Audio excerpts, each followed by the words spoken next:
I will tell you a little bit about myself. I am from Alabama. I'm actually from Bessemer, Alabama. Some of you may know me or recognize me from the mornings. Anybody know me from the mornings? Okay, see, and this is why we're not number one in the mornings. Okay, so I knew somebody would watch me. Everybody else I be saying, I watch you every morning. Like, really? Because we are like never been number two. Okay, so thank you for being honest. You can see me every morning on Channel 13, which is our NBC affiliate, as a traffic reporter on the morning show. And so we're on every morning, Monday through Friday, from 4:30 a.m. to 7 a.m. Okay, so I know you're not going to get up at 4:30 to see traffic, but we're on until 7, so you might be waking up around 6:30. And I really don't care if you watch, but when you go to bed, put your TV on Channel 13 and have the timer come on. How about that? So the reason why they ask me to host that thing is because I get a lot of information in a short amount of time, and then y'all won't be up here too long because we are already well past my bedtime. So we are going to keep this show moving. But I'm very honored to be here. I will say I did not have the privilege of attending a member institution, but I do like to tell people that I am a product of Miles College because my parents met at Miles College, and voila.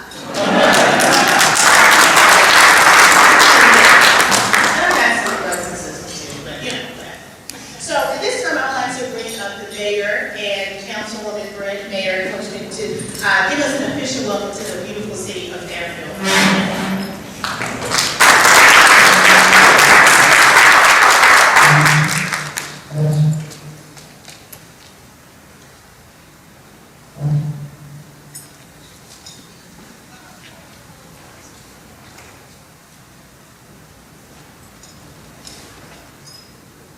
Good afternoon.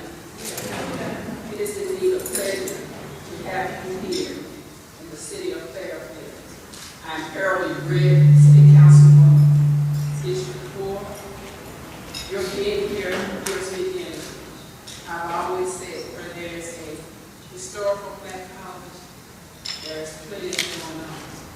And we're so happy that you chose to share your celebration here in the city of Fairfield. Welcome, welcome, welcome.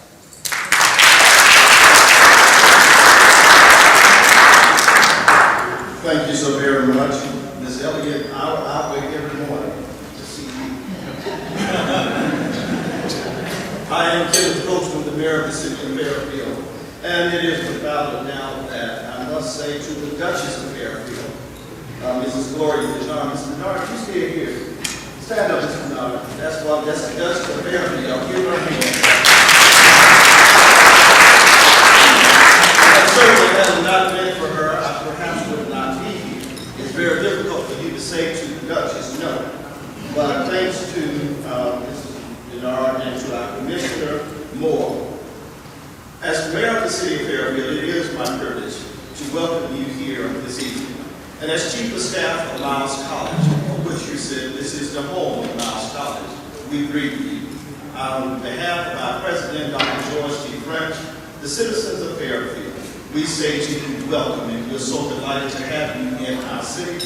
We extend our heartfelt congratulations to the 2014 Hall of Fame class. Congratulations to each of you, and we trust that your stay will be memorable. We do not fix tickets in Fairfield. But while you're here, Walmart stays open to 12. Y'all go down there and buy something.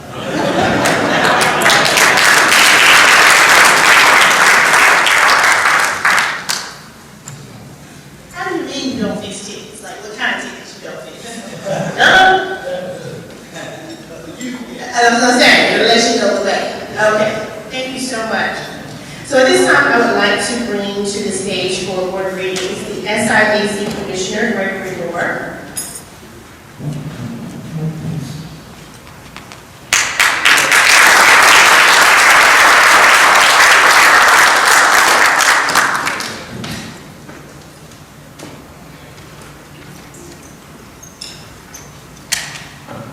Ms. Elliott, thank you very much.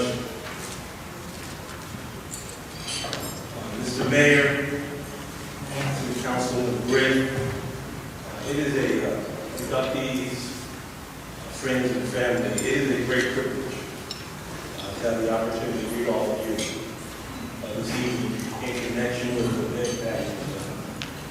long overdue. Since becoming SIAC Commissioner 5 years ago, one of my goals was to find a way to bring back our Hall of Fame. I have not inducted a class since 2002. So tonight, even though that goal has matured into reality, what makes this even more poignant is that this Hall of Fame class is a centennial class. We have been celebrating our 100th anniversary all year. The SIAC turns 100 years old on December 30th, 2013. So this is indeed a special evening. It is an evening that we not only honor the incredible former student athletes, but we also recognize the critically important institutions that produced them. Mark Twain once remarked that history doesn't repeat itself, it rhymes. And although the circumstances that give rise to our institutions are not nearly as great, not nearly as desperate, our schools still serve as important sanctuaries for young people, many of whom find themselves literally, not metaphorically, under siege. So tonight, as we celebrate the great achievements of our best and brightest shining examples of SIAC excellence, let us not forget the work that remains undone as our schools continue to advance the efforts to widen the circumference of opportunities that are available for all of our children and people. Thank you very much.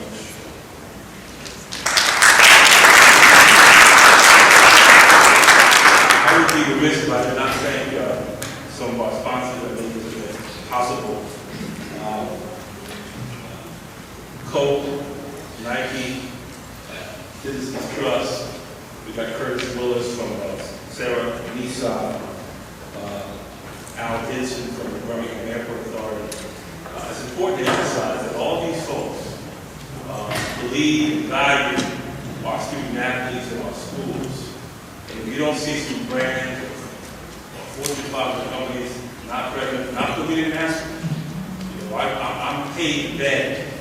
And the TIAA Commissioner, the SLAC Commissioner, MEAC Commissioner, we've asked, we're paid every day to go out there and make the push. So, you know, the folks that are here, and the corporate sponsors that keep out in the power that are supporting us, they are indicating to us in clear and unmistakable terms that they value our schools, they value our student athletes. So let's try to reciprocate.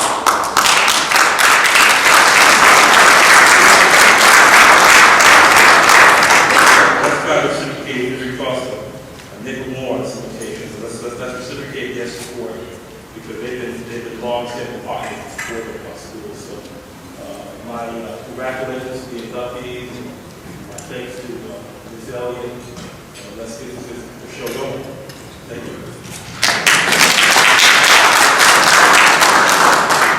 Thank you so much, Commissioner Moore. So again, let's remember we are here to celebrate and congratulate this amazing centennial class of the SIAC Hall of Fame ceremony. And so I know they are ready to come on out. So please make sure you show your love when they come out. I'm just really excited to be a host because I'm thinking of all the jobs I've had and different things I've done in my life. I've been successful, but not to the point that I would be inducted into a Hall of Fame, you know. Unless I make it up. I will make up Hall of Fame. I will send you all the invite. I'll get your email on the way out for us to celebrate me. So we'll go ahead and get started with our introductions for our Hall of Fame ceremony. Miss Betty Austin of Alabama A&M University.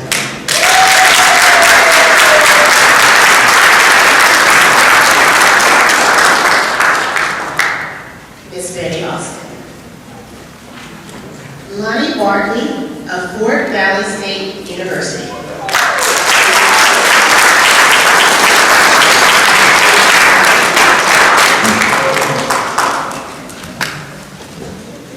Thank you, Lonnie Bartley. Andre Dawson, Fort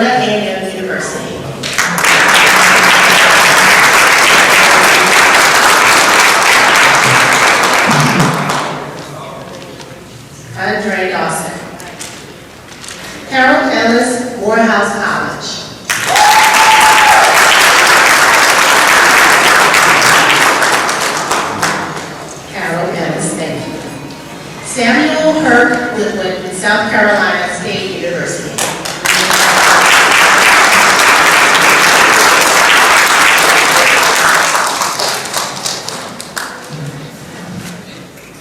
He told me to make sure I call him Hercules. Samuel Hercules. Greg Lloyd, Fort Valley State University.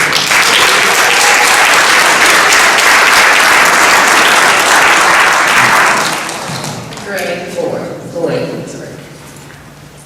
Tyrone Poole, Fort Valley State University.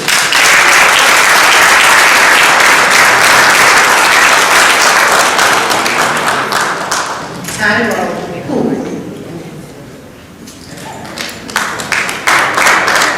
Temple Smith, Albany State University.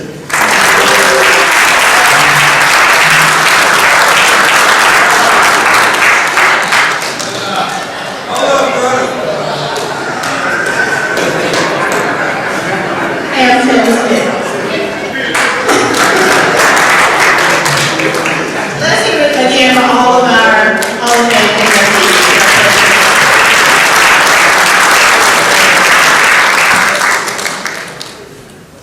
At this time, we will have an invocation from Reverend Larry Beatty, who is the Dean of Chapel at Miles College. After which we will begin dinner, and then we will commence with the program shortly thereafter.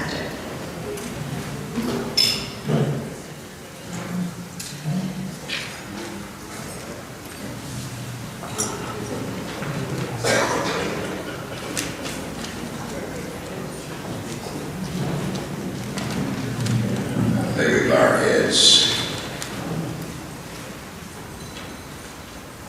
We come tonight, dear God, first of all, to say thanks. As we go forth now during this Lenten season, on this Ash Wednesday, we draw near to you, who dare to take on human flesh and dwell among us, who did not turn back in the face of evil and death, who continue to dance through our lives even to this day. We come forth to say thank you. As we begin this Lenten season, we invoke you to come now into our presence. Be with us on this journey during this Lenten season. We thank you for what you have done for us. As we reflect back over the years, the hardships, all of the struggles for justice and equality, the struggles of our various institutions seeking to provide a quality education for those who tabernacle there. We come with gratitude in our hearts that many of them are still around today, providing a quality education. Bless this conference. We pray and invoke your presence here tonight in this affair. Let everything that is done and said be pleasing in your sight. Thank you for the life and legacy of all of those who will be honored tonight. Bless now the food that has been provided for the nourishment of our bodies. As we partake, help us always to be mindful of those who are less fortunate. It is in Christ's name that I pray. Amen.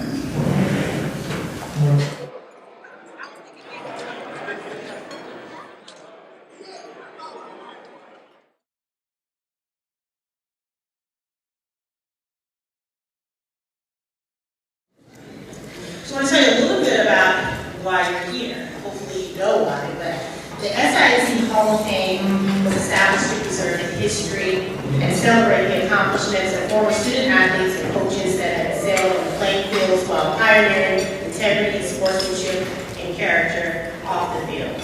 The conference inducted its first Hall of Fame class in 1992 with 11 members, and since the inception, they've had many additional induction ceremonies totaling 119 former student athletes, coaches, and administrators. Tonight, we're very proud and excited to welcome 15 new inductees tonight. So again, let's give them a round of applause.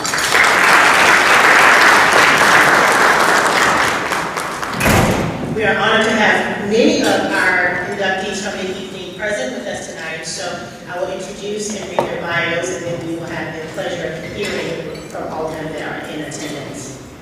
We will start with the lovely Betty Austin of Alabama A&M University. Ms. Betty Austin won 11 consecutive Southern Intercollegiate Athletic Conference volleyball championships while posting a 456 and 177 record as the top SIAC volleyball coach during her era. Overall, she has compiled a career record of more than 600 wins while coaching in both the SIAC and SIAC conferences. Her career volleyball coaching record of 603 and 235 made her the 12th coach in NCAA history on all levels to achieve such a mark.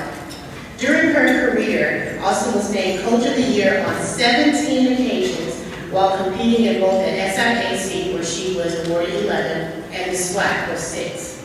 Austin retired from her coaching duties following the 2006 season, becoming A&M's athletic director in March of 2007. She maintained her athletic director's role until November of 2011. During her collegiate coaching career, she also served as the head women's basketball coach at Alabama A&M during the 1977 through 78, as well as the 81 through 82 seasons. The 1974 graduate of Alabama A&M University, Austin also received a master's degree in physical education from the University of Michigan in 1975. She was a native of Huntsville, Alabama, and is also a graduate of Buckhorn High School. And she's very proud that her granddaughter is a freshman at Middle Tennessee State, and of course she will be attending the school on a volleyball scholarship. So please join me in celebrating and welcoming Betty Austin.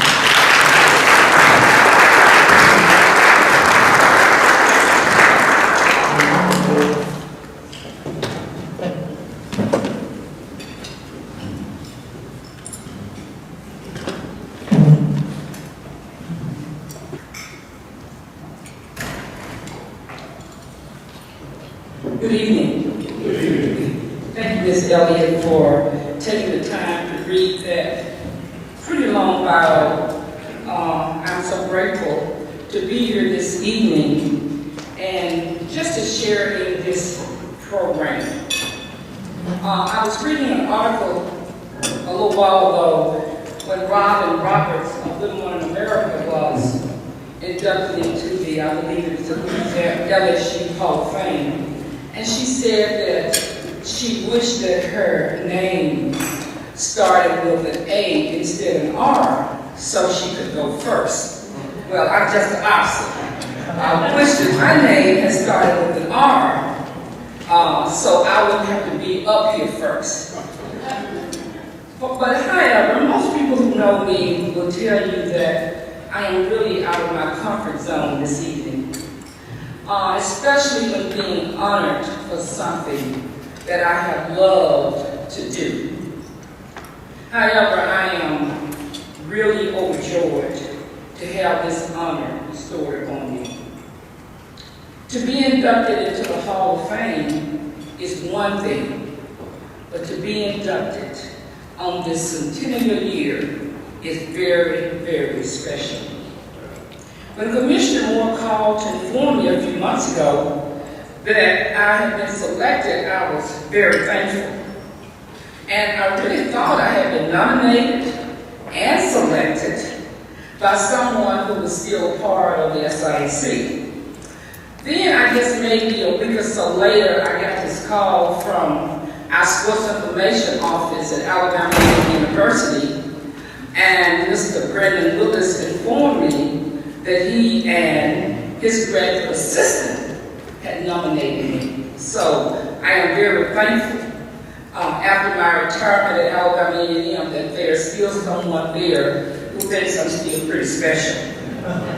And I really want to also thank the selection committee for selecting me. Now, after receiving the correspondence informing me that I had only 3 minutes, I wondered what could I say in 3 minutes when I had such fond memories of the SIAC. But then I remembered that the SIAC was an organization that had to transition from offering just men's sports to offering opportunities for women's sports.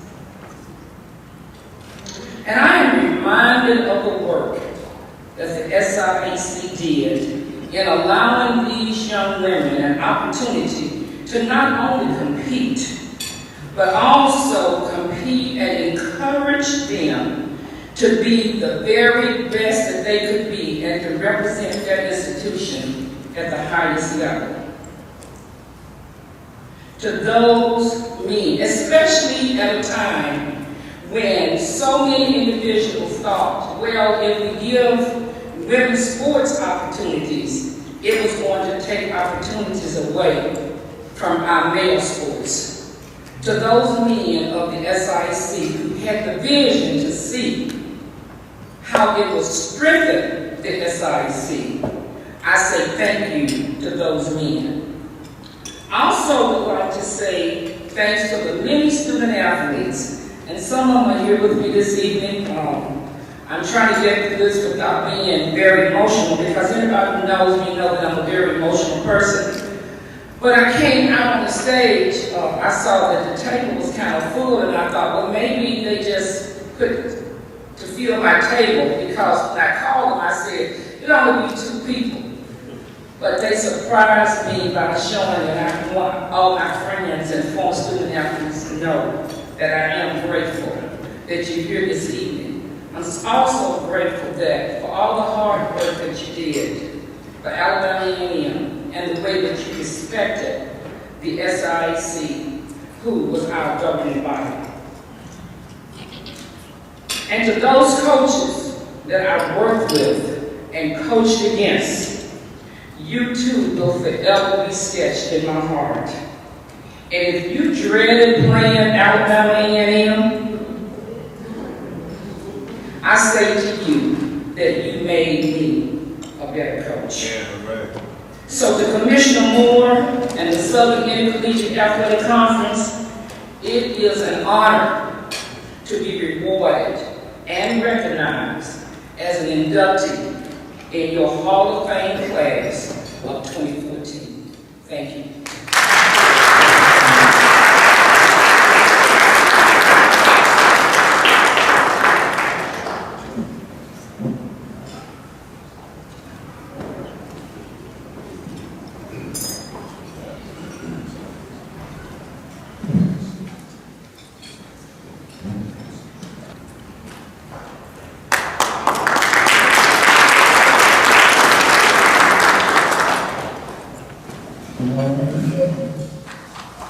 Congratulations again, said Coach Austin.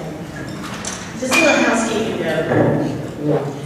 I don't normally have high heel shoes on in the morning, and I am about to receive my step count. So I just met a young man named Jason.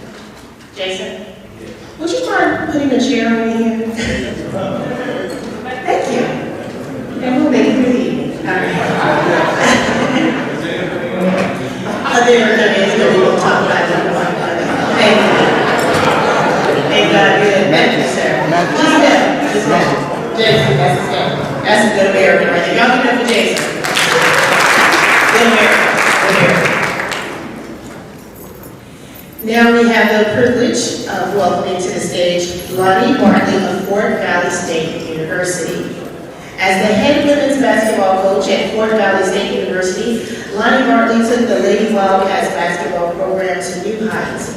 In his 29 seasons as head coach, Bartley compiled a 629 and 223 record while leading FVSU to 11 SIAC championships, including a conference record of 28 wins in one season.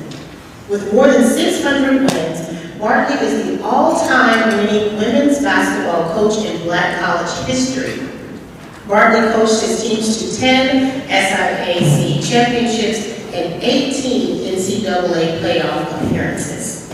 At the end of his 29-year tenure, Bartley was ranked by the NCAA in the following categories: 4th in most 20-win seasons, 5th winningest active coach by victories, 8th winningest coach by all time by victories, 8th winningest active coach by percentage, 15th winningest coach all time by percentage, 24th winningest active coach by victories, 38th winningest coach all-time by victories, 43rd winningest active coach by percentage, and 48th winningest coach all-time by percentage. So I say all that to say we have a winner right here with Lonnie Barkley. Please welcome Lonnie Barkley.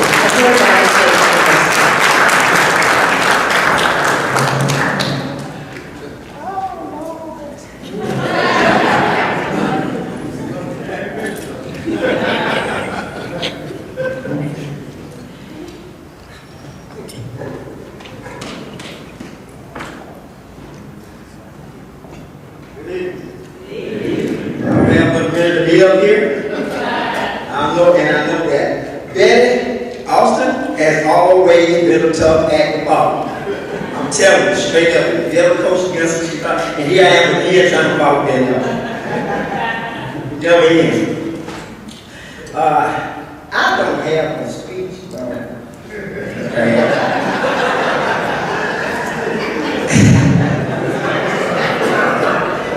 because I figured that 3 minutes doesn't do me justice. So I said forget it. But when I received the call from the Conference Commission, I'm not sure if he has an Alabama index or was he calling me from Alabama or some kind of way that I see it on my phone as a 205 area code popped up. And it said, that's good, Monday morning. I said, it's a C. Said, I'd like to congratulate you on the Centennial Hall of Fame class in 2014 for the SIAC. I quickly assumed Ricky smiling, praying phone call. So I played along all the way to the day, and I see that I'm going into the Hall of Fame.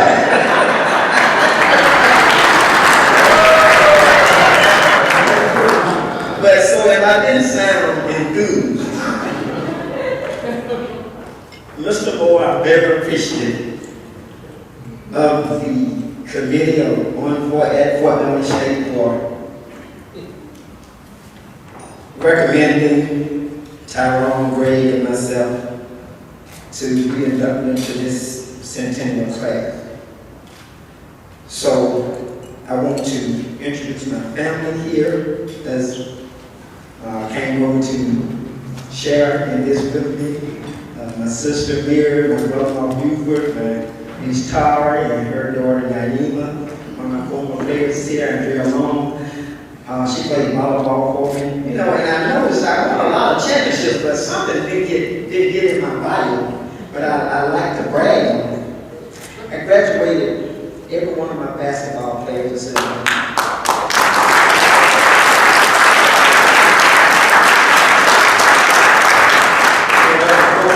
Played 4 years of volleyball for me, everybody. So I sent a lot of young ladies out there in the world to be productive and give back. And I thank them all for that. So I just want to leave you with this. Again, I'd like to say to the SIAC committee for for honoring me tonight. And as I leave the podium, I would just like to say, as the spokesperson, Greg and Tyrone, who gave me the authority to speak for all of us. We met back in the back. And they wanted all of you to know that we chose blue and gold. We chose Fort Valley as our choice. And if we have been successful, and I do mean if we have been successful, it's been because of the grace and the mercy of the Lord. Thank you very much.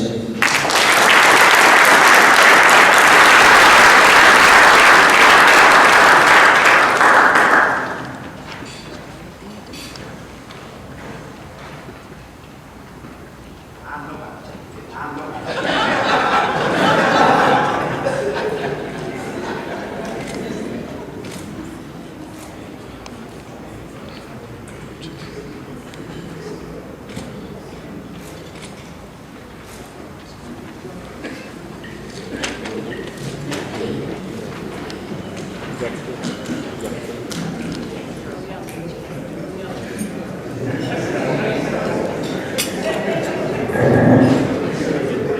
you so much, Coach Bartley, and everybody. Thanks for participating on this big joke on Coach Bartley. We all go home now. This is real. This isn't happening. Okay, so I will also still recognize and read the bios of inductees who are not in attendance this evening. John Chaney of the Bethune-Cookman University.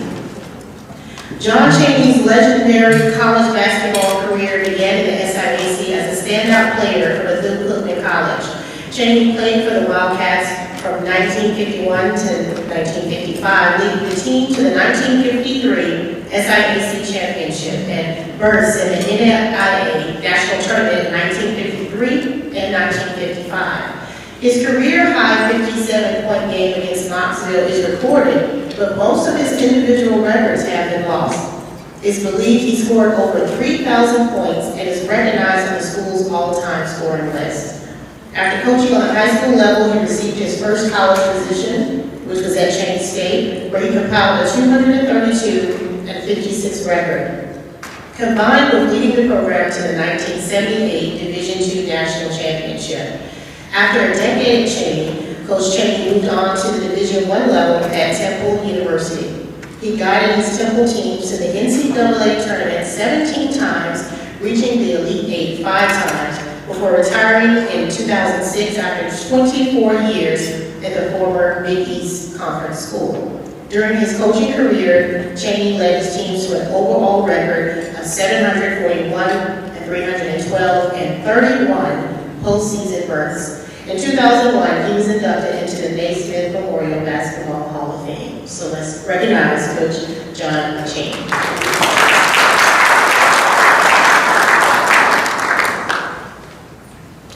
Don Clendenin of Morehouse College.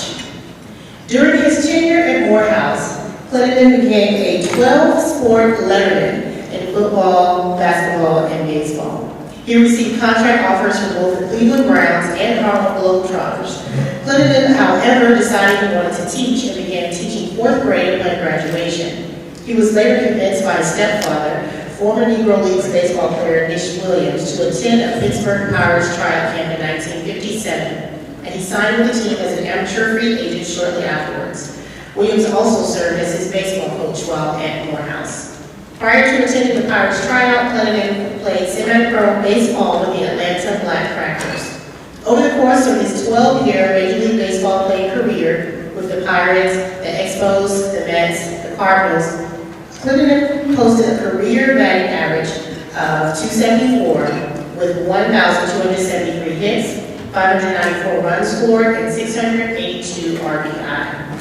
He is most notably remembered for capturing the 1969 MVP award of the 1969 World Series as a member of the New York Mets. During the 69 World Series, Clendenin batted .357 by posting 5 hits, 3 of them being home runs. After retiring from baseball, Clendenin earned a Juris Doctorate degree from Duquesne University in 1978 and practiced law in Dayton, Ohio. He's also a member of the Georgia Sports Hall of Fame. Don Clendenin of Morehouse College.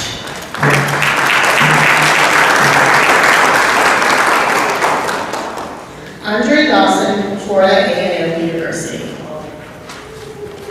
Dawson had a stellar collegiate career at FAMU, where he played under legendary coach Costa Pop Kittles from 1973 to 1975. He was drafted by the Montreal Expos following his junior year. Dawson played 21 seasons for Montreal, Chicago, and Boston before finishing his career with Florida in the 95-96 season. He ranks 15th all-time in National League history with 1,476 RBI and ranks among the top 35 in baseball history in home runs, 35th with 438 RBI, 32nd with 1,591, and at bats, he's 25th with 9,921. He became the 11th player in Major League history to hit 400 National League home runs in 1995. Dawson won the 1987 National League MVP award, becoming the first player in Major League Baseball history to win an MVP award while playing for a last-place team. He He finished second in voting for the 1981 MVP.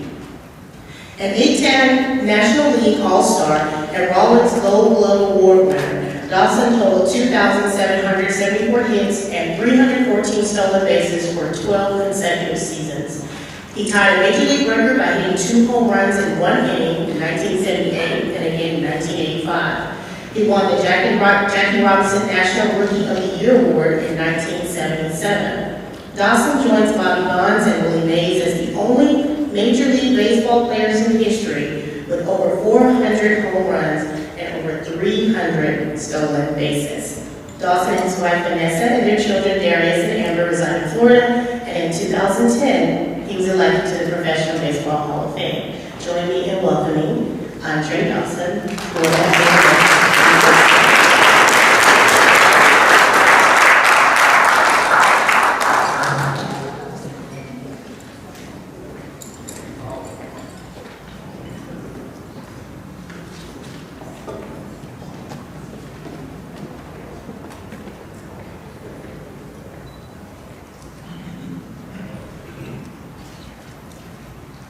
I was kind of waiting for a screen to come down, show some highlights.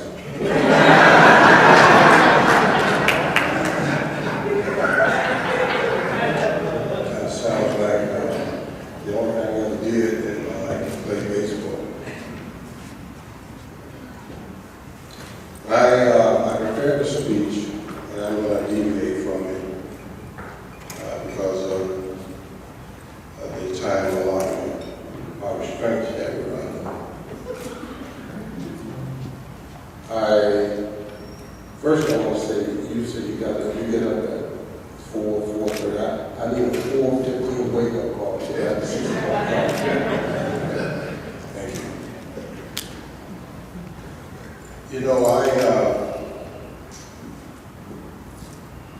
when I think about my life, about my career, it won't do justice to stand here and try to recognize all the individuals who played a vital and important part. That would take quite some time.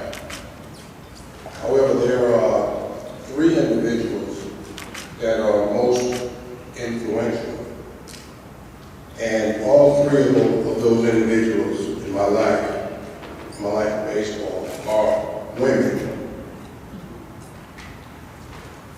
One being my wife, 35 years. The other being my mother and my grandmother. My mother always said, you know, you're the oldest of 8 kids, and there's a vast responsibility that you have. Because we didn't grow up with the father in the household. And she said, as long as you don't get into any trouble and I have to worry about you, I won't ride you. Well, my grandmother, she was quite the opposite. She was a disciplinarian in the family. She set the ground rules. She said, this is how you do things, no questions asked. She was a huge proponent of education. And she told me at a very early age, she said, you're not going to play baseball, you're going to college, and you're going to get an education. She said, education is a stepping stone. It's pivotal for your later life, and it can't be taken away from you. Now, growing up as a kid, it's kind of hard to digest when the only thing that's on your mind is playing baseball. However, everything that she ever instilled in me sort of came to fruition once I was about 25 years old, when I was about 25 years old. In high school, I sustained a very devastating knee injury that kind of curtailed what was a childhood vision and dream of mine to see how far I could go in the game of baseball. And at that point, all of the scouts disappeared. There was no scholarship. No scholarship offers from any of the local colleges. and point me in no scholarship offers, period. And I was shattered at that point, and I thought, well, you know, what do I do next? And it was a no-brainer because I had two uncles that attended Florida A&M University. One who played football with the late Bob Hayes, who I watched as a kid play in the Orange Bowl down in Miami, Florida. My grandmother said, go to college, get your education. That baseball can be on the background. She said, if you have the ability, the talent to play the sport, someone will take notice. And I can recall sitting and talking to one of my uncles who was there with me also, whether or not I should go out for the baseball team. And he said, why not? I said, well, it's pretty much a senior laden team, and chances are, you know, I probably won't play early on. Well, it was the complete opposite because I went out for the team. I made the team and made the starting lineup as a freshman. And under the tutelage of the late Costa Kittles, who was more of a father figure than a coach. He was a great and exceptional coach, but he was more than that. He also stressed academics. He would even go as far as to make trips to your classes to see if you were in attendance. But he talked to us as young men, not kids, or teenagers at the time. He said, you all have to, first of all, set goals. You're young men, and you gotta make choices. He said, these are the pivotal years that when you move on, you see the importance. And I would trade the years in Florida, at Florida A&M for anything. It catapulted me to professional status. And as my grandmother always used to say, be thankful of your blessings before you even receive them. And it was at that time when it all started to set in. What she was trying to instill in me, get your education first, and if you could play the game of baseball, someone would take notice later on. I was drafted by the Montreal Expos in the June draft of 1975. The toughest decision for me was to leave Florida A&M. I was at the time of my life. As hard as it was for me to leave home and separate from my siblings, there was nothing like college life. And I owe Florida A&M everything because they gave me my start. They gave me a scholarship. They gave me a chance to pursue an education. They gave me a chance to play baseball and to be drafted as a professional. And when I look back and reflect on where and how my life has transitioned, you know, I'm thankful for a lot of people, for a lot of things. But I'm gracious and I'm thankful tonight to the SIAC, because that was a competitive conference. We came to play. Exposed me to a lot of different relationships and established a lot of different relationships. And I'm very thankful tonight for this honor. And it's an honor that I'll always cherish. When I was inducted into the Baseball Hall of Fame in 2010, I felt my career had come full circle. Well, this is starting another circle. I'd just like to say thank you very much to all of the inductees. Congratulations. Thank you. God bless you.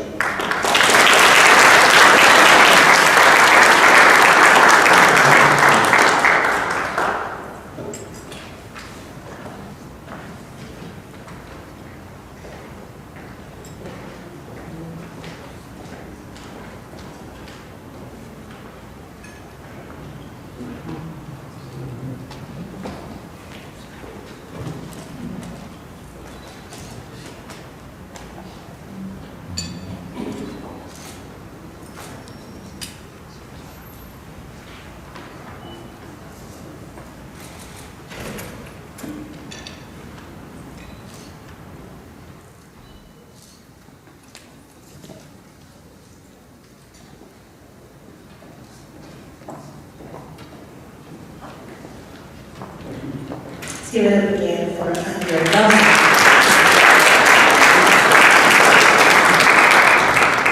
Now, I actually wake up at 3 a.m.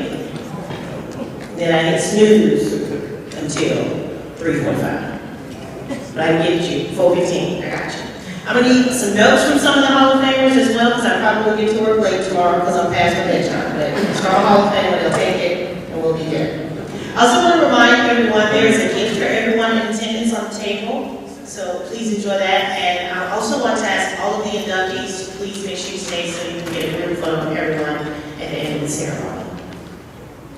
Now I am very pleased and honored to introduce and welcome to the stage Harold Ellis of Morehouse College.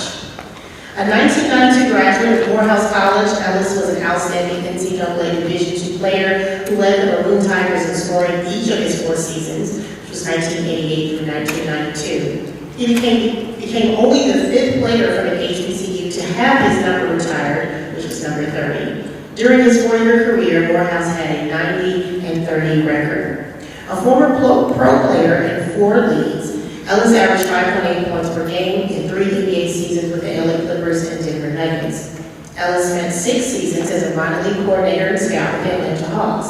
In 2006, he coached the Rome, Georgia Gladiators of the World Basketball Association to their 2nd consecutive league title. Ellis earned Coach of the Year honors in the process for the 2nd straight time and led the club to a 42-6 mark during that span. He was also the team's general manager. He served as an assistant coach in 2001 and 2 on the inaugural staff of the NBA Bono Dazzle before his tenure with Atlanta. Ellis also spent time coaching with Rockford, the CBA, and Las Vegas in the IBL. Ellis is currently in his 2nd season as director of pro scouting for the Orlando Magic. I don't know if that means I'm supposed to start rapping about his MIB. He spent the previous 3 seasons as a scout for the Detroit Pistons with an emphasis on pro player personnel. Ellis also served as an assistant coach for the Pistons during the 2008-2009 campaign. He also wants to mention his lovely wife, Natasha Ellis, and his 2 children, daughter Sydney and son Blake. So please join me in welcoming Harold Ellis of Morehouse College.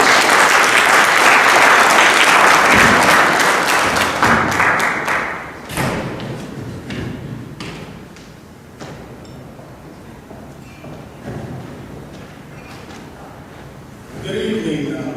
First of all, I just got to say, wow. The names are on the list. I mean, I don't even know why I'm here because there's a lot of wins in this building. There's a lot of years played in their leagues in this building. And the only thing I can think of, I did send some champagne and cigars last year to help me get in. But first of all, I want to say it's never about me or any accomplishments. I want to first thank my mother and father because I don't know if you guys realize this. The SIAC is an institution, and my parents, I'm a product of the SIAC. My mother, Mary Ellis, and my father, Alfred Ellis, both were at Clark Atlanta University. My father was 57, he was 57, my mom finished in the 60s. My brothers went to Clark, their uncles went to Clark. Everybody in my immediate family, my wife went to Clark across the street. Everybody has been affiliated with the SIAC. So understand, for me, this is serious because I'm not going to represent myself, I represent my entire family. So it's a difference of me coming up and speaking tonight. I want to introduce my wife, Natasha Ellis, my daughter, Sydney Ellis, who's a lacrosse and volleyball player, my son, Lady Ellis, who's a track, football, and basketball guy. My wife, like I said, is SIAC. My in-laws, is Lily King, who's Clapton, who's SIAC. Her husband, Reverend King, my wife's father, worked at Lawrence Brown 30 years, SIAC. We got my mom, who's SIAC, Clark University, and Lebanon, and AU Center. We got Coach Portis here, that's Morehouse College, graduate Morehouse College, and my coach at Morehouse College. And finally, I want to thank place for me to have the success that I had. That's the main thing. Without him and without the people and the structure I had in my life growing up, I never get it. And I'm going to tell you a short story about how I even got here. Today I still don't understand why I'm here, but I'll let you know. There's two things I want to say. In going to Morehouse College, when I got to the campus, the first thing is I want to be the best player to ever wear a uniform in the history of college. I know it sounds like high goals, but that's all I wanted to do. I think I ended up in 3. I think 2 guys on my team were better than me. That's Larry Lewis and Rich Winfrey. But they never knew it because I kept the edge on all the time. Those 2 guys were better than me, but I had a goal. Secondly, I want to have a shot to play in the NBA, which nobody told me was possible coming from Morehouse College, because nobody had. That was my second goal. I wanted to be the first to play in the NBA. Secondly, how I got here, it's kind of interesting because I never thought I would ever win the Hall of Fame or anything. It's just, I just never dreamed it. I had different dreams. I wanted to graduate from college. I wanted to try to play in the NBA. I never dreamed of Hall of Fame. So, to make a long story short, as a freshman, and by the way, I'm really here to Morehouse because of Coach Brewer, Grady Brewer. At the time, he's an assistant coach. He saw a kid at Douglas High School playing the gym, and he thought I was one of the better guys on the high school team. Now, to his credit, he didn't know this, but he recruited candidates, and nobody else came to my door to put this table in the Morehouse College coaches. Matter of fact, I already was going to Morehouse College as a junior. I want to thank the SIAC. I had no idea I was here basketball. 18. And I want to tell you, that's the main reason that I continued to stay, because after my first year of school, my parents got a bill in the mail. And it was like $18,000.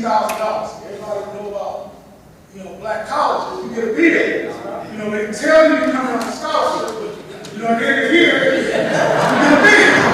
So, granted, I passed up for some other schools because they told me I was on what you call a talent grant, because Morehouse didn't give athletic scholarships at the time.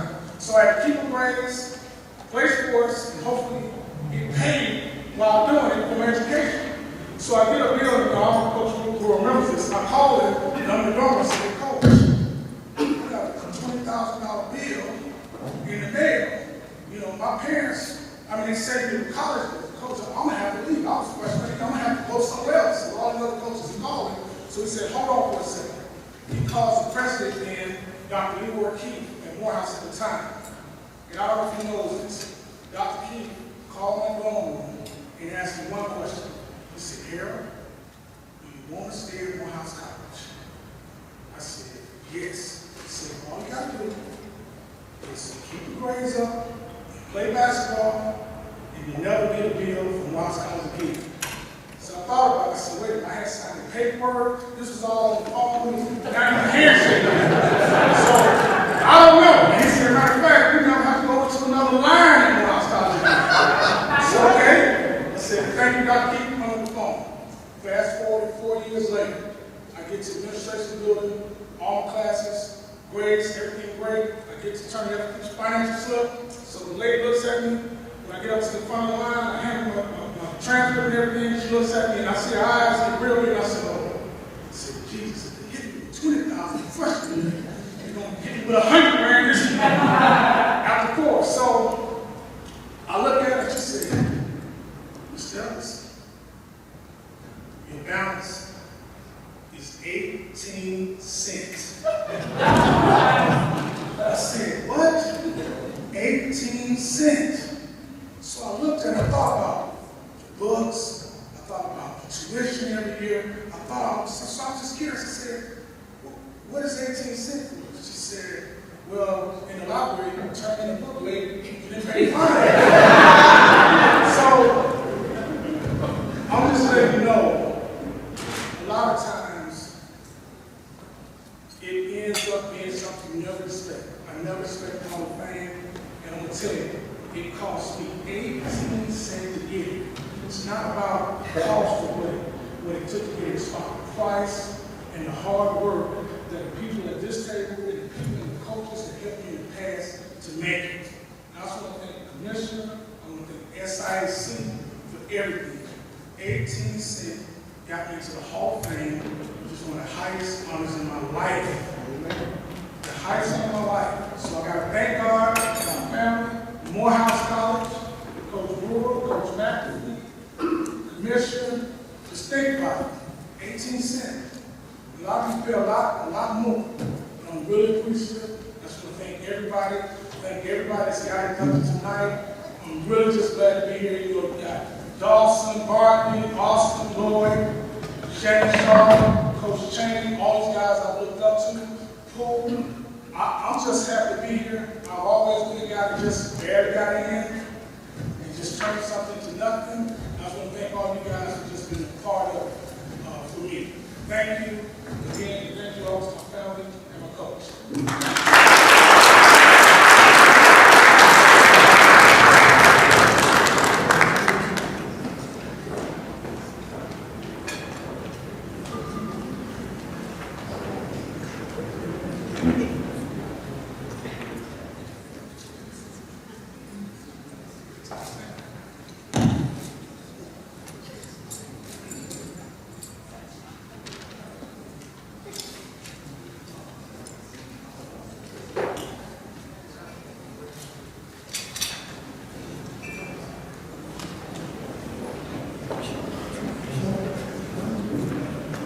Congratulations again to Harold. 18-6.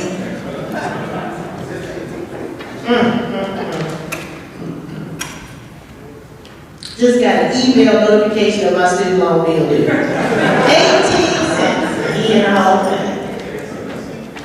Just saying. Did we need to do something different with the microphone or we good? Just check.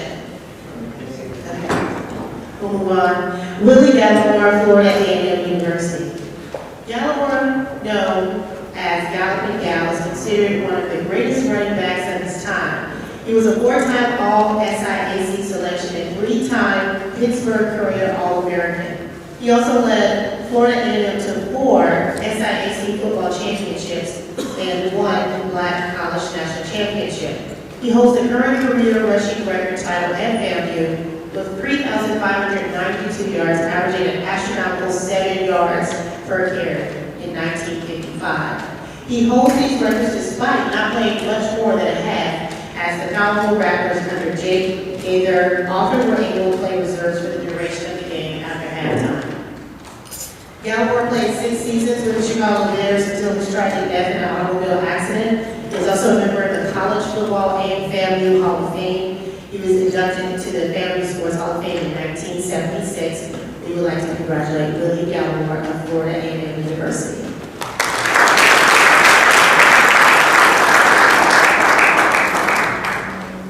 Samuel Hercules Goodwin. Samuel Goodwin was one of the state's top athletes as a linebacker and offensive lineman for South Carolina State University from 1961 to 1964. Goodwin was a 3-time All-SIAC selection, as well as being named to the Pittsburgh Courier All-American team in 1964. He was also named the team's MVP in each of his 4 seasons, in which he did not miss a game. South Carolina State compiled a 22-14 record during his playing days. He was named to the South Carolina State Centennial Football Team, which encompassed 1907 through 2007, and was inducted into the South Carolina State University Athletic Hall of Fame in 1998 for both football and basketball. Goodwin spent the next 17 years as a coach on both the high school and collegiate levels. He spent 2 seasons as an assistant coach at Greenwoods Brewer High before becoming an assistant coach at Booker T. Washington in 1967. Promoted to head coach at Booker T. Washington in 1968, he led the team to an undefeated season and a South Carolina Black High School State Championship. He then spent 6 years as a coach at South Carolina State before spending 3 years at Wichita State. In 1982, he returned to South Carolina to join the Gamecock staff for 1 season. Goodwin left collegiate coaching in 1983 when he began steadfast and unmovable ministry scheme. Please join me in welcoming and congratulating Samuel Herb Goodwin of South Carolina State University.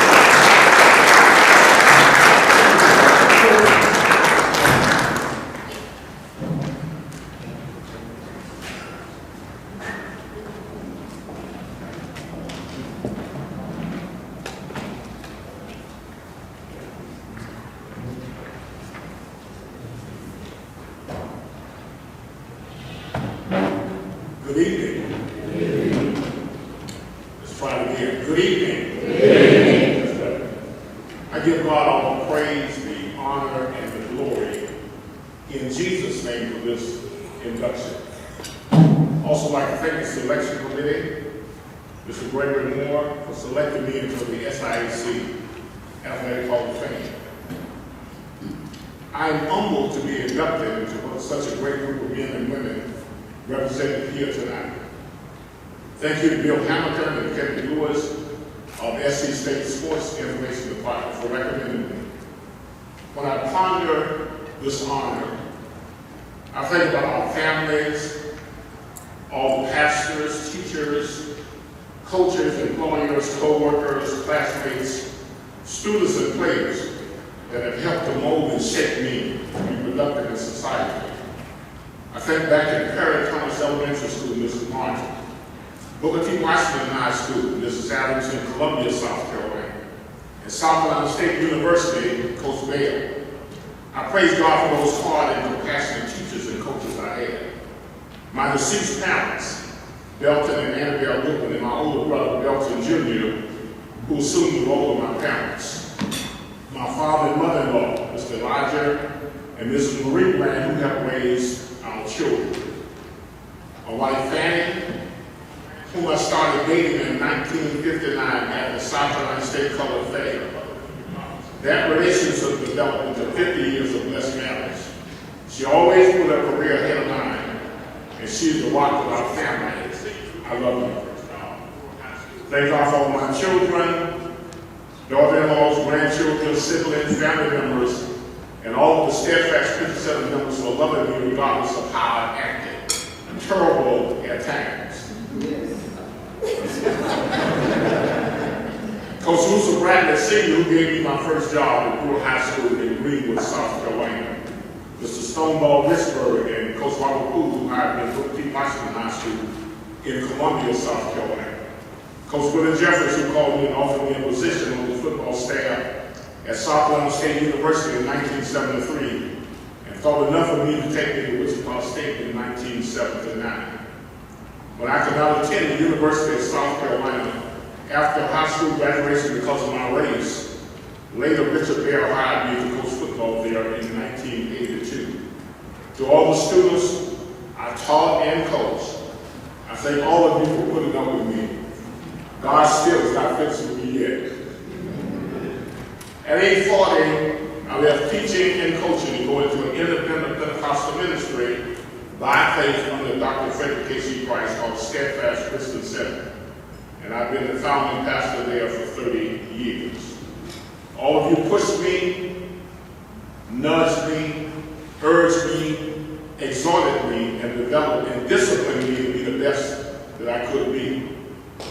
Thanks to all of my former players, Dexter Clinskill, played with Cowboys, William Justin, who played with the Dolphins, alumni members, Tiffany Phillips, who came from South Carolina State, friends, Roger and Calvin, who came from Wichita, for coming out to support me, and I thank you.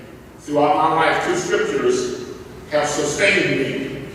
Isaiah 40:31, but they that wait upon the Lord shall renew their strength. They shall mount on the wings like eagles. They shall run and not be weary. They shall walk and not faint. And in 1 Corinthians 15:58, therefore, my beloved brethren, be steadfast, immovable, always abounding in the work of the Lord, knowing that your labor is not in vain in the Lord. And after 52 years, I thank God and praise God that the SIAC thought about Sam Goodwin. Again, thank you.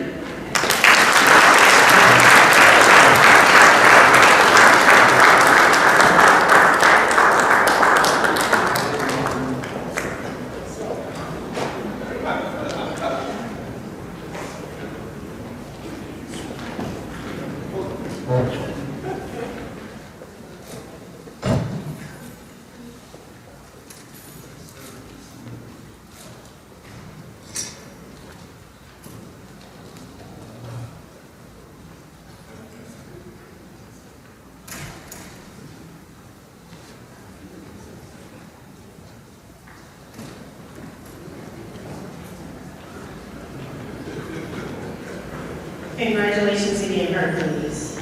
I met him at the reception. So they call me Hercules. And I said, I believe you. Okay.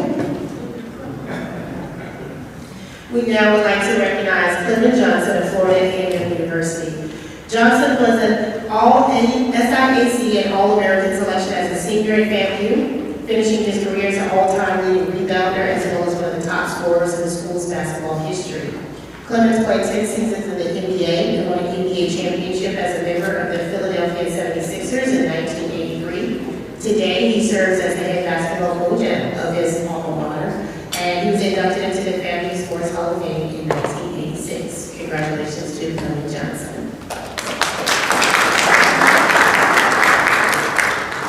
We now would like to recognize David Deacon Jones of South Carolina State University. Deacon Jones was a 14th round selection by the Los Angeles Rams in the 1961 draft, but quickly blossomed into a superb defensive end. Blessed with speed, agility, and quickness, the Deacon became one of the finest pass rushers in the business. Jones won unanimous all-league honors 6 straight years from 1965 through 1970. He also played in 7 straight Pro Bowls from 1965 to 1971 and was selected to an 8th in 1973. In both 1967 and 68, he was chosen as the top defensive player in the NFL by one major news service. Congratulations to Deacon Jones of South Carolina State University.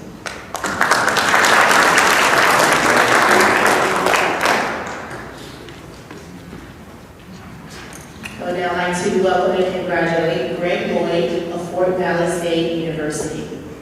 A standout at Fort Valley State from 1983 to 86, Lloyd was a 3-time All-Southern Intercollegiate Athletic Conference selection, Fort Valley State's defensive MVP 3 times, SIAC Player of the Year in 1986, First Team Sheridan All-American in 1986, and a Harlan Hill Trophy candidate in 1986 during his collegiate career. He holds Fort Valley State's record for most sacks in a career with 32. He helped lead the team to 2 SIAC championships in 83 and 85, and an appearance in the NCAA Division II playoffs in 85. The 1985 team achieved its highest ranking ever in the Division II poll, which was number 2 that season. The defensive unit was also ranked number 1 in the nation in Division II in 1985 in scoring defense, pass defense, and total defense. During Lloyd's tenure at Fort Valley, the Wildcats were 33 and 9. In 1997, Lloyd was selected as a member of the Division II football team of the quarter century. Lloyd was drafted by the Pittsburgh Steelers in the 6th round of the 1987 draft and played the next 10 seasons with the Steelers. After being on the injured reserve list for all of the 1987 season and most of 1988, he cracked into the starting lineup in 89 and went on to be named Steelers MVP in 1991 and 1994. He was a perennial All-Pro selection, earning numerous trips to the Pro Bowl, and he also was on the Sporting News NFL All-Pro team in 1994 and 1995. He also received the Steelers Ed Block Courage Award in 1988. He made 547 tackles, recorded 56 total sacks, and caused 34 fumbles as a Steeler. He was named to the All-American team during his career and helped lead the Steelers to the Super Bowl in 1996. He signed with Carolina in 1998 and played the remainder of his career with the Panthers. Congratulations and welcome to Greg Lloyd of Fort Valley State University.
said,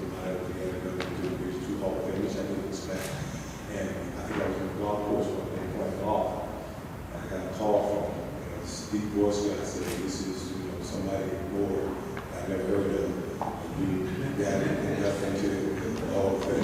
You guys know me, I've got no nonsense. I was like, okay, and I come to find out it was commissioned. And I went, okay, I might want to, next time you call, say, thank you, be a little bit more, appreciative. And I think we talked a couple of times and before you know it, he was taking surgery.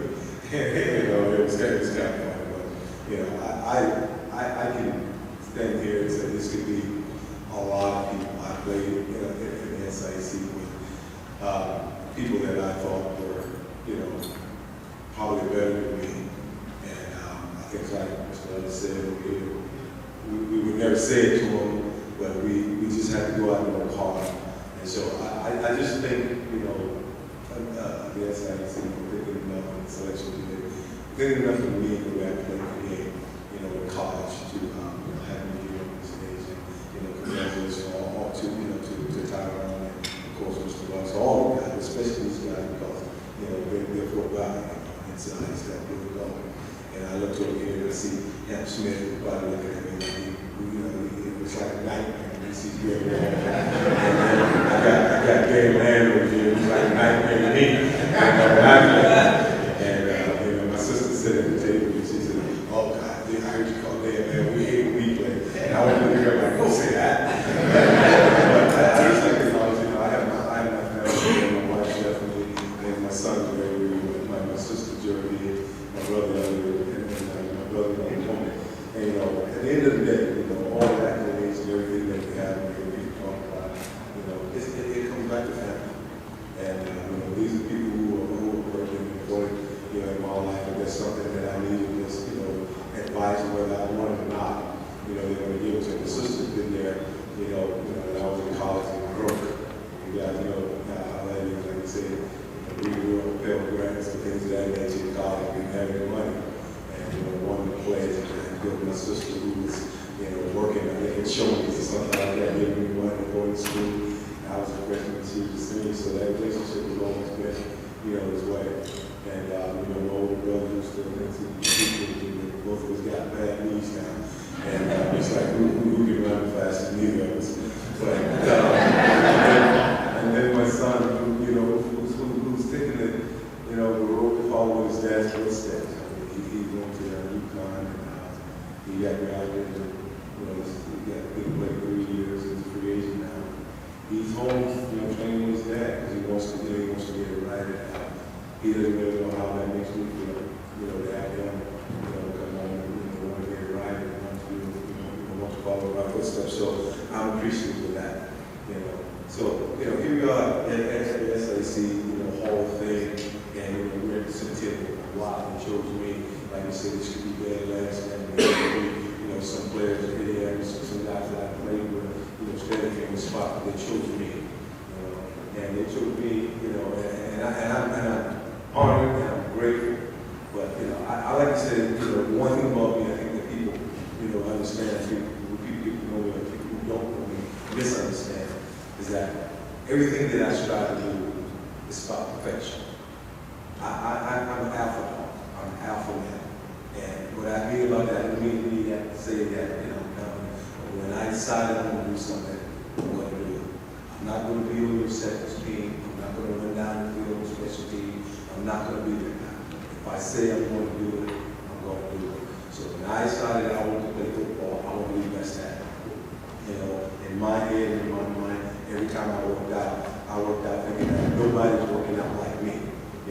That approach for me has, got all the accolades that you read about. But for me, it's second nature. And so the things that I try to do, and I'm a martial arts instructor now, and the things that I try to give to my students through martial arts is that, be the best that you can. Be the best that you can be. Give the best that you can give. And if that's your best, that's all you can imagine. Because what's better than going out and competing? Life is all about competition. I don't care what it is, what aspect you're doing, what it is you're doing. It's all about competing. And so that's what I give. That's what I gave. I got a Pittsburgh. Who's this kid? Who's this little skinny kid running around hitting? And the kids will all, $4 in college. Look at that. Is that a good school?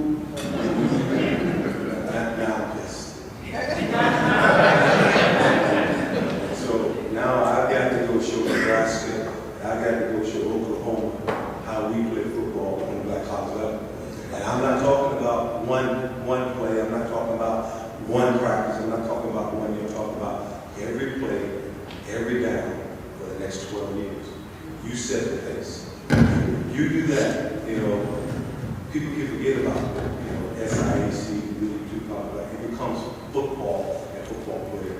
And I think that's what we've said. I think that's what we've said.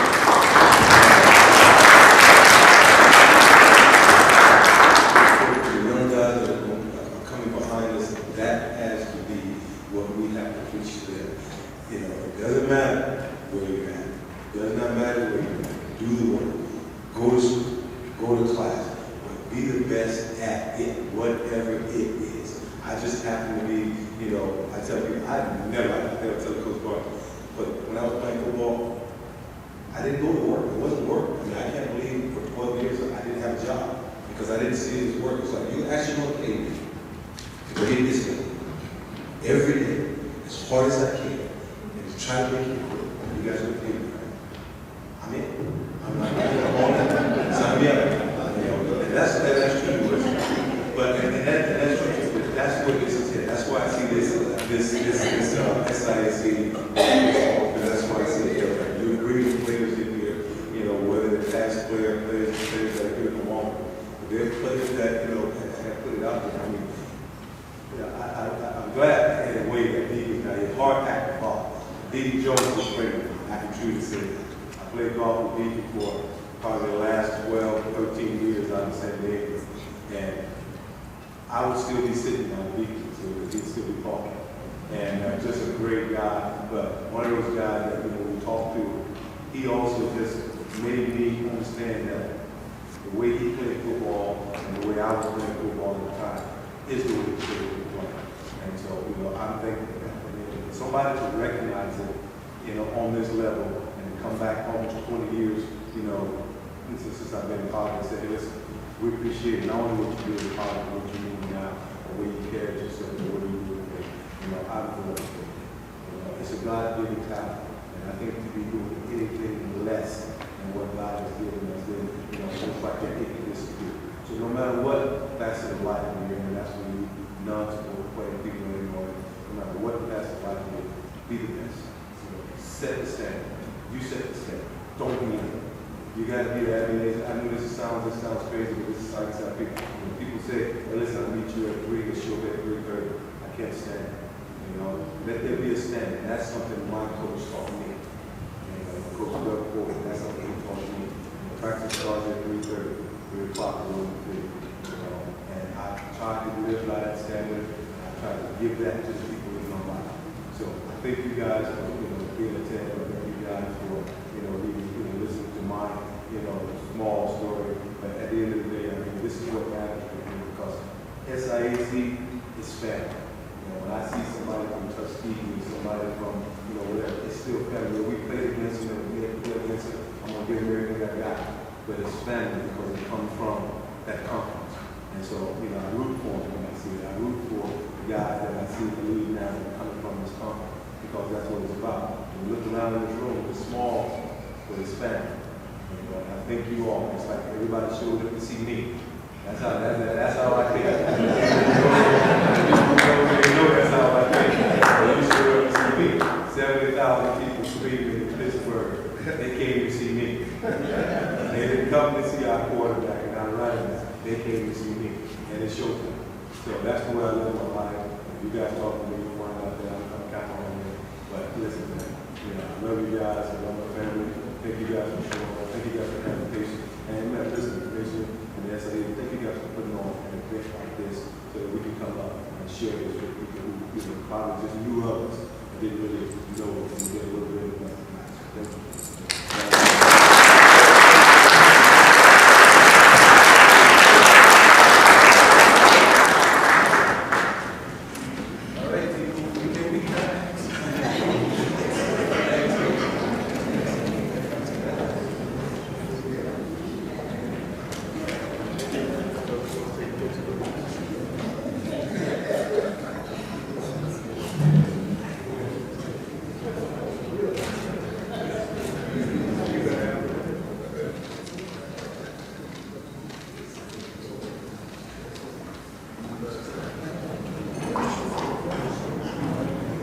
Congratulations again to Greg.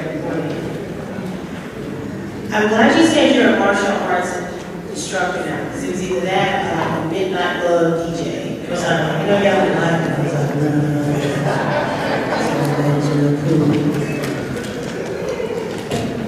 Martial arts, that makes sense too. Okay, we'll move the program along. We would like to congratulate and recognize William Nix of Morris Brown College. William Nix coached at historically black colleges in the Southern United States from 1930 to 1965. His first coaching position was at his alma mater, Morris Brown College in Atlanta, Georgia. Nix coached Morris Brown on 3 separate occasions. He recorded a total record of 66, 22, and 13 at Morris Brown, and was honored by the Pittsburgh Courier in 1941 as his team was named Black College National Championships. Congratulations as we recognize William Nix of Morris Brown College.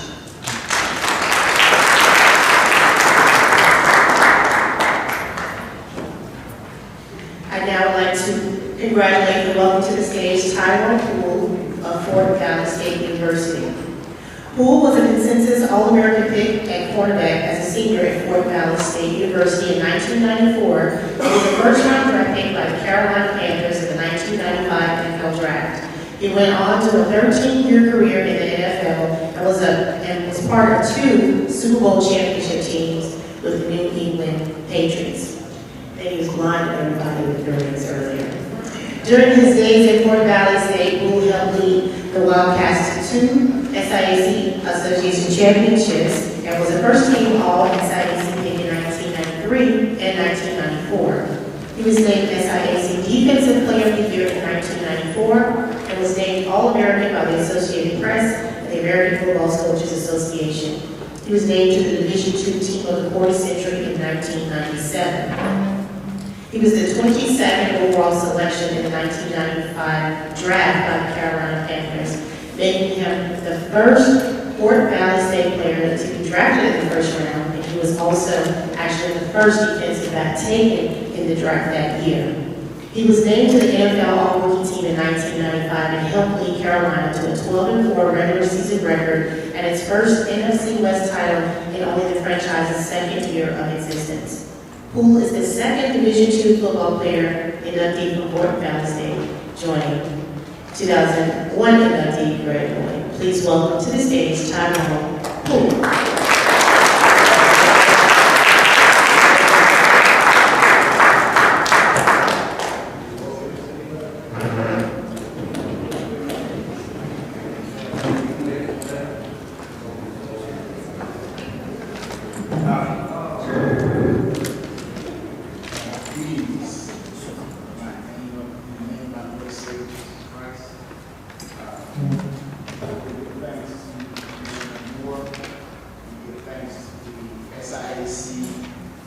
Selection committee, and want to give yourself. I want to start out by sharing a little story about how, if you're passionate, mercy, grace, and faith can help you go a long way when you're operating in your gift. When I came to Fort Valley State from Grange High School, I was a running back. Never played defense. Even kick return. I was a kickoff returner. That's offense. Punt returner usually you kind of use, defensive back in that area there. But when I got to Fort Valley State, I was a running back. Never played defensive back. Again, we're talking about passion, mercy, grace, and favor. We operate in the gift. So I walk on. He gets scholarship from Fort Valley. But that's another story in itself. That's in my book, The Ultimate Success in the Game of Life, which can be found in time. But I walked on, and of course, I'm going to go as a running back. So I come out for the second day of practice, trials. I'm doing spring practice, and Coach Porter, he tells me, he says, Tyrone, Coach Brown, Dean Brown, a lot of us know football, played in the NFL. He was a defensive back. Coach Porter says, Tyrone, Coach Brown wants you to come over and work out with the defensive backs. Again, never played defensive back. It's okay. I go over. He likes me. I continue to play corner. So all those years that I went in, Albany State, Morehouse, Clark Atlanta, Tuskegee, Miles, I was learning how to play corner. But my passion made me say, you know what, if I'm going to do this, I'm going to be the best at it. And the passion, mercy, grace, and favor is with you, and you're operating in your gift. You can too become ultimate at your gift. My gift allowed me to become a first-round draft pick. So that's a quick story. And if you want more, like I said, you know where to go. But it's an honor to be here tonight with such greats as Betty Austin, Andre Dawson, which I gotta get pictures with. I got a picture of my Facebook page. Yeah, that's the way it is. But everybody is here tonight. Harold Evans, you know, great to speak with your son, and hopefully anything I can do to help him that I have information-wise, I'm all for helping. Samuel Goodman, of course, G. Lord, Ham Smith, and all those who can attend tonight. But these guys are real, true Hall of Famers in my eyes because they actually opened the door up for me. And all I did was just try to keep the door open for the other ones that followed after me. So I'm honored to be here as a selection into the SIAC Hall of Fame for the class of 2014. And I just hope that the next class that's inducted realize what a great honor and a torch that they have to continue to carry the legacy of the SIAC. Now, in closing, I'm going to do the 2-minute. I'm going to do the 2-minute offense. I'm not going to do the 4-minute offense like some of my previous. So everybody who follows sports, 2-minute offense, 2 minutes. That means we get down and score. So I'm wrapping it up right here. So I want to leave you guys with inspiration. Something that helps me. I have many models that I follow, and it's okay to follow a lot of models. Greg and I was having a conversation with some people as we were coming in, and Greg told them it doesn't matter what it tastes like. If it works, that's what you want. So it's okay to follow some models if they work. So I'm going to leave you with one that I use. Learn how to handle rejection. Work hard and learn how to function outside of your comfort zone. Again, I want to thank you for allowing me to be inducted into the 2014 SIAC Hall of Fame.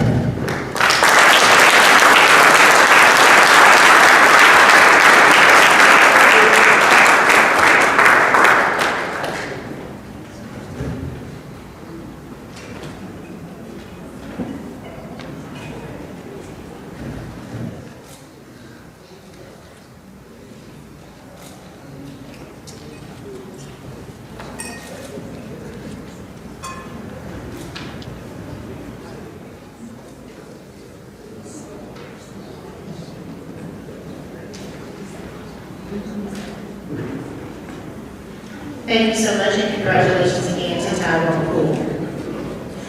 I was waiting to just see if one of those rings just happened to fall off, and I'm happy to find out. I know, make sure I get a picture with the rings, put on my Facebook page before you go tonight. Now I would like to congratulate and welcome to the stage Hampton Smith of Albany State University. Hampton Smith spent 24 years as the head football coach at Albany State University, compiling a record of 170, 83, and 4, winning 9 SIAC football championships in the process. During his tenure at Albany State, Smith was named SIAC Coach of the Year 7 times and posted 2 undefeated seasons with 11-0 records. In one span, from 1993 to 97, Smith's teams won 30 consecutive SIAC conference games. As a member of Albany State's athletics department, Smith also served as the school's baseball coach from 1980 to 1982. Smith also held coaching roles at Mississippi Valley State, Johnson High School, Tennessee State, and Arkansas Pine Bluff. A native of Greenwood, Mississippi, Smith attended Broad Street High School before enrolling at Mississippi Valley State University from 1953 to 57. As a player at Mississippi Valley State, Smith was named All-State Mississippi Big 8 Conference in 1951 and 52, All-Conference in 1953, 55, and 56, and All-American in 1955. He is a member of both the Mississippi Valley State Athletics and Albany Sports Hall of Fame. Please join me in welcoming and congratulating Captain Smith of Albany State University.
But after the game is over, and I got some friends from Old Valley.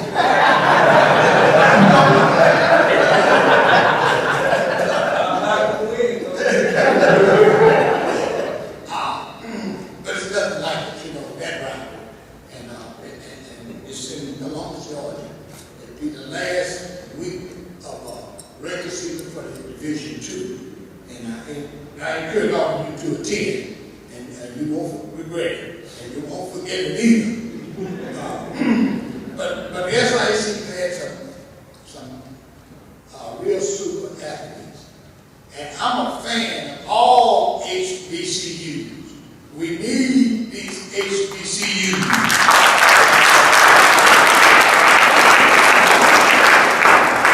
And the SIAC is the oldest HBCU conference. Now, I'm from Mississippi. I never want to play in the SEC. Swag. That's where I want to play. SEC is the #1 conference. Some people will debate that, but you know, that's the way it is right now. But the SIAC, we need to get our history out there. And I'm not a laid-back person, I'm a aggressive person. You know, I was telling them, coach from the University of Georgia once, we've got in the Columbus getting ready to play the 5-city classic. And Carl Hayes, we were super athletes, so they would go to school visiting, and we worked out at the school. So when we drove up, this coach from the University of Georgia, and we really watched his practices. Yeah. He said, what division you in? I said, Division 2. You got a ball glove? Just got a ball glove, you know. So he went down on the field. I said, don't get in the field, nobody, it'll be all right. He came back, I said, you midway, ask me the question. Where did I get those players from? I said, I got a silver book catalog, and I hold them. Well, I tell you what used to happen to me. I go in these small towns in the southeast, and I always figure in a small town, you got 1 or 2 tall guys, and that's what I've been looking for. I had to stop putting these towns and naming the schools in the program because some of the SEC schools followed me. and Bud Gacy told me once that day is over. Back in 1975, that day is over. Now we're going in those small towns and get these players. At one time I was in Goshen, Alabama. It was playing Red Bell. Yeah. Goshen Alabama. Tight end 6'9". Red Bell had 167. So after the game I told the Red Bell, Coach, I took the ball home. He said, okay, I'm going back to the woods. It's all right. So I took the pizza while we were sitting there. I got to go to the restroom there. Y'all standing by the door. You don't get either one of those balls. I said, no kid. I went around, I came back, let me give you my card. He said, you don't know me? I said, no, I don't know you. He said, I've been following you for 12 years. You going to a small town? Guess what I'm doing. Because the lifeblood of your program is recruiting. Now, I was the chief, and the players and Indians. But if you don't have an Indian out there, you cannot win. They're the one that paying the price. And we played knockball, up tempo. We didn't do anything slow. Now, my philosophy was we start on time and we quit on time. We didn't go over anything like that. The players do it.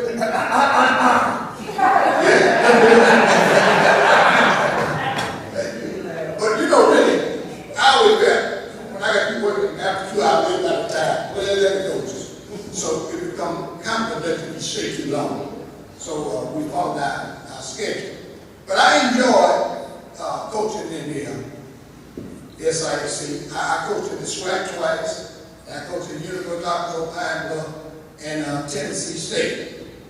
But one thing Coach Gillum told me when I took the job around the state, you cannot train those boys like you train in Tennessee State because they never get in shape. So that's a lesson to me. You have a lot of guys overweight, and it takes a big guy longer to get in shape than it does a slim guy. And if you won't, he said, now the worst thing, you run them off, and then you have them, you got to go out and come back. you can avoid that, you know. So it took me about a little season to get him in shape. And we lost some ball game my first year there, and in the last minute, we lost 3 ball games in the last minute, we brought out. I didn't really too much saying about that. I felt that they was giving their best effort. But once they got in shape, we won 4 out of the last 5. But it's very competitive out there. It's very competitive because the football bowl team is a business. It's not a sport with them anymore. They are fighting for this 14-12. They forgot to wear a tap on the players, and they're not getting anything. Now you're talking $1 billion, and it's going to be a scramble for it. I think the players should be taken care of more. One thing I try to do, I try to take care of my players. If you take care of your players, they'll take care of you. And the W's, ooh, no, they look better than they is. But I enjoyed it, and I challenge all the SIAC people to help this commission move this conference forward. Thank you.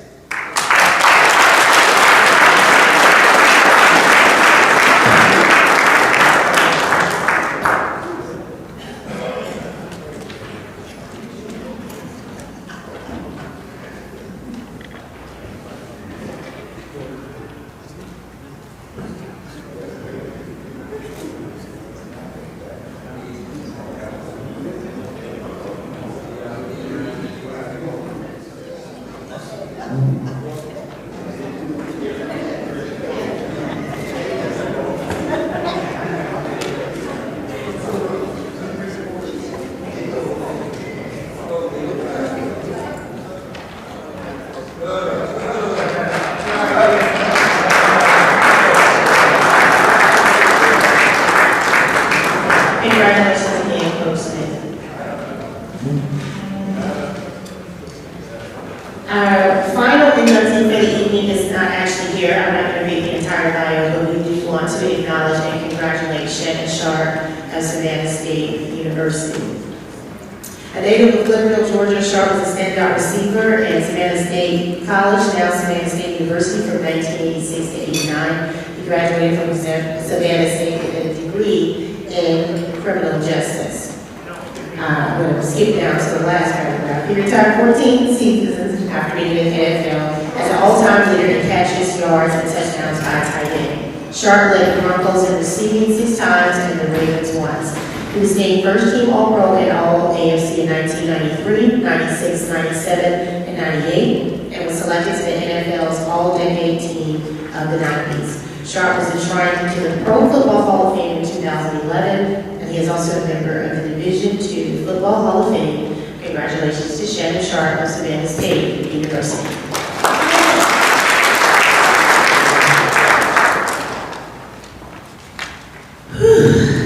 So that concludes the induction portion of our ceremony.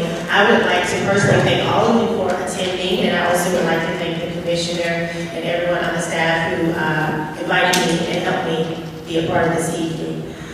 We do want to remind everyone there are gifts on the table for you as well as gifts in the back. I also would like to remind the inductees to please make sure you stay until after the commissioner's remark for a group photo. Again, I am excited and I celebrate all of you, and I'm inspired, and I would like to encourage everyone to let's congratulate all of the inductees to the Centennial 2014 Hall of Fame. I'm honored and inspired, and I'm especially honored that all of you will be watching me at 4:30 in the morning on Channel 13, and I'm getting the book. Thank you guys so much.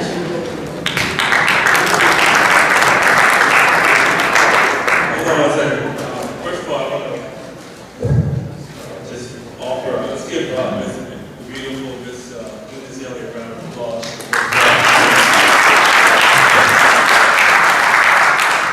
I mentioned in my opening remarks the importance of supporting the sponsors who support us. I just want to allow we have a nonprofit sponsor. Now, you know about the nonprofit world, they spend a lot of the time doing what I do, which is begging folks with money. So we've never ever had a nonprofit sponsor us as a nonprofit. So I want to just give Ms. Bethany Dickerson Winder an opportunity to address you. She's been a supporter of the SIAC for 3 years in a row. She's the National Director of Diversity Initiatives. I want to give her a couple minutes just to address you because it's a special thing when a nonprofit who spends most of the time raising money sponsors a nonprofit. And it's a testament to how important she plays in our schools and our students. So let's give Ms. Bethany a round of applause.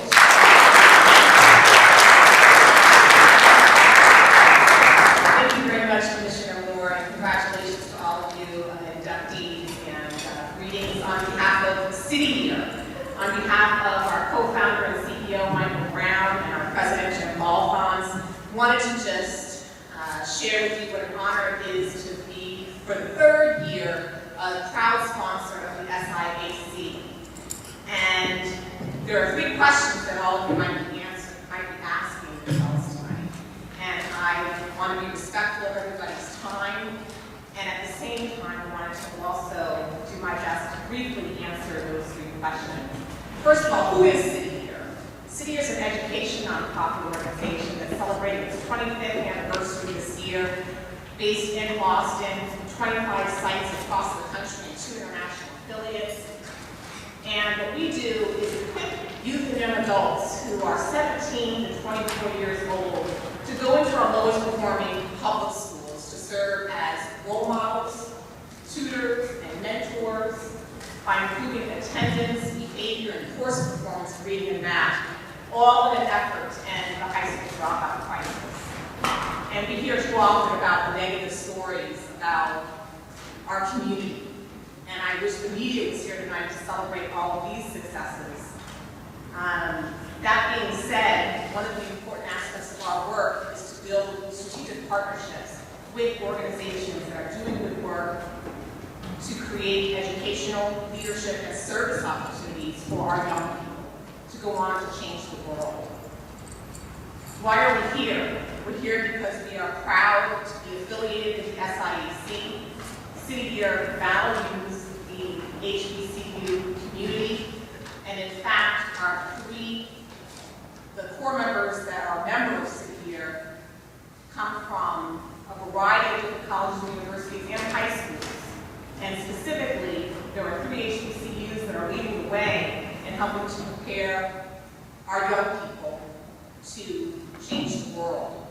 Spelman College, Morehouse College, Florida A&M University. So again, we're here because we care. We're here to help, as we heard earlier, to help move the SIAC forward in different communities and spaces. And why should we care? We care because the dropout crisis is an epidemic, really, that we all should care about ending. And we believe that through partnership, we can focus on the scholar athletes that the SIAC produces each and every year. And we need more of these talented role models, tutors, and mentors to consider serving the city here. And so it's in that spirit that we are here. We value the HBCU community, and we look forward to continuing to support the SIAC's efforts. And again, want to thank Commissioner Moore and Danielle Smoot and many other of the SIAC staff who have made this opportunity possible. So thank you again, and it's a pride and honor that you support this effort. Congratulations.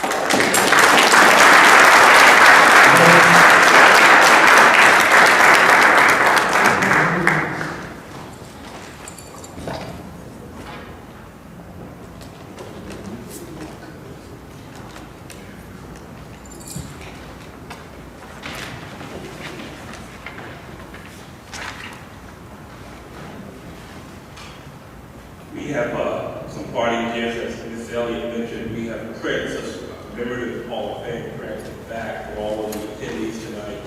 We also, in your bag, we have tickets to the games tomorrow night. You can attend. So again, I want to thank Ms. Elliott for performing remarkably well. I want to thank also all of our sponsors. Congratulate all the inductees tonight. So good night and have a safe travel. Thank you.